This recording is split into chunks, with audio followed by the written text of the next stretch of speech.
नमस्कार मित्रांनो, आज आपण आहोत निवती मेढा म्हणून गाव आहे.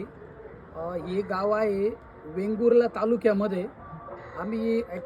मी आज भाडं घेऊन आलेलो आहे मालवणमध्ये. मालवण परिसरात हे निवती मेढा म्हणून स्पॉट येतो. या स्पॉटमध्ये तुम्ही यात दाखवल्याप्रमाणे बघू शकताय. इथं तुम्ही डॉल्फिन बघू शकताय, त्यानंतर बोटिंग सफारी करू शकताय. असे बऱ्याच ॲक्टिव्हिटी आहे. तर या ठिकाणी मी भाडं घेऊन आलो होतो. पण जे सोलरचे आणि रूमचे ओनर आहे त्यांचं नाव आहे मनोज सुहास सावंत. यांचं सोलरचं पाणी तापत नाही आहे. विषय त्यांचं आपलं बोलणं झालं. त्यांना आपण सोलर साफ करायला सांगितलं. तर बघा, माणसाची इच्छाशक्ती जर असेल तर नाशिकचा माणूस मालवणमध्ये सोलरचं काम करू शकतोय. तर बघूया आपण हे सोलर खोलून. यामध्ये क्षार आहे, गाळ आहे की काय आहे ते तुम्हाला आता पुढील व्हिडिओमध्ये दिसेलच. धन्यवाद. तर एक ट्यूब खोललेली आहे बघा. यामध्ये या प्रमाणात घाण झालेली. इतक्या प्रमाणात जर घाण असेल तर निश्चितच सोलरचं पाणी तापणार नाही. त्यासाठी सोलर साफ करणं गरजेचं असतं. हे बघा, या पद्धतीने त्यात क्षार झालेले. तर आपण या सर्व ट्यूबा खोलणार आहोत.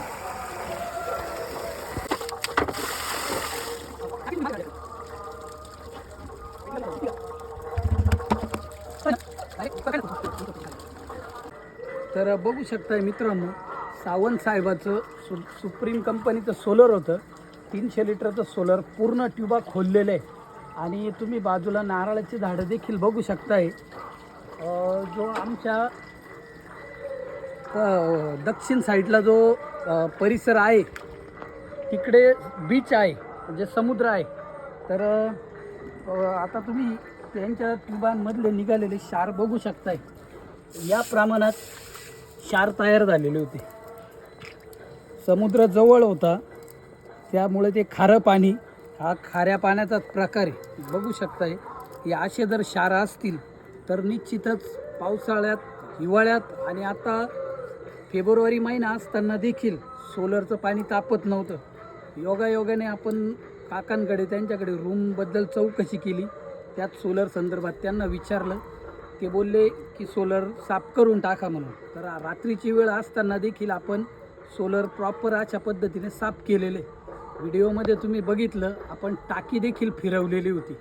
म्हणजे कामामध्ये आपण जे नाशिकला काम करतो तेच काम मालवण परिसरामध्ये किंवा वेंगुर्ला परिसरामध्ये काम केलेलं आहे. कामात कोणत्याही प्रकारची हलगर्जीपणा नाही आहे.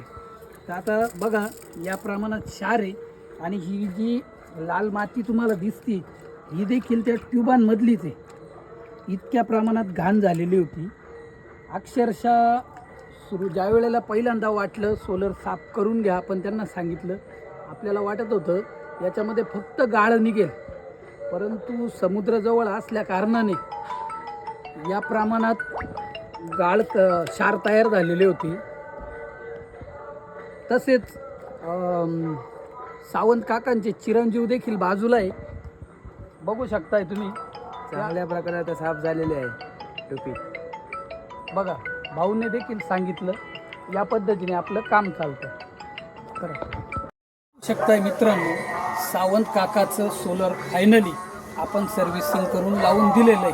तुम्ही सोलर बघू शकताय. ज्या वेळेला सर्व्हिसिंग करण्याआधी तुम्ही सोलर बघितलं, सोलरची काय दुर्दशा झालेली होती. पूर्णपणे टाकीवर घाण झालेली होती, ट्यूबांना शेवळ आलेलं होतं.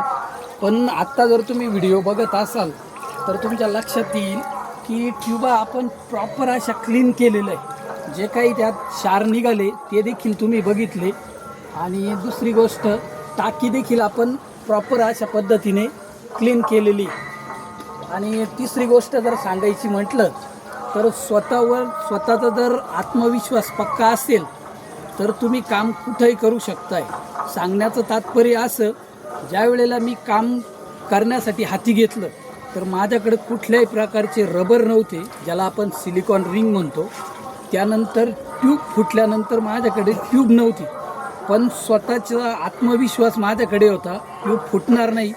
रबर खराब झालं तरी क्लिअर करायची माझ्याकडे ताकद होती, जिद्द होती, तर मी प्रॉपर अशा पद्धतीने सोलर उभं करून दिलेलं आहे. त्याची सर्व्हिसिंग करून कोणत्याही प्रकारे ट्यूब फोडली नाही किंवा ट्यूब पंक्चर देखील केलेली नाही.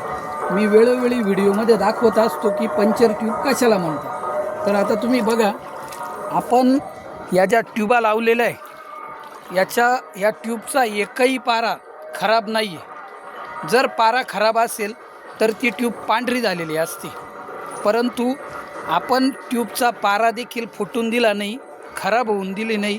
कारण आपलं काम करण्याचा उद्देश हाच होता की आपल्याकडून प्रॉपर अशा पद्धतीने काम झालं पाहिजे.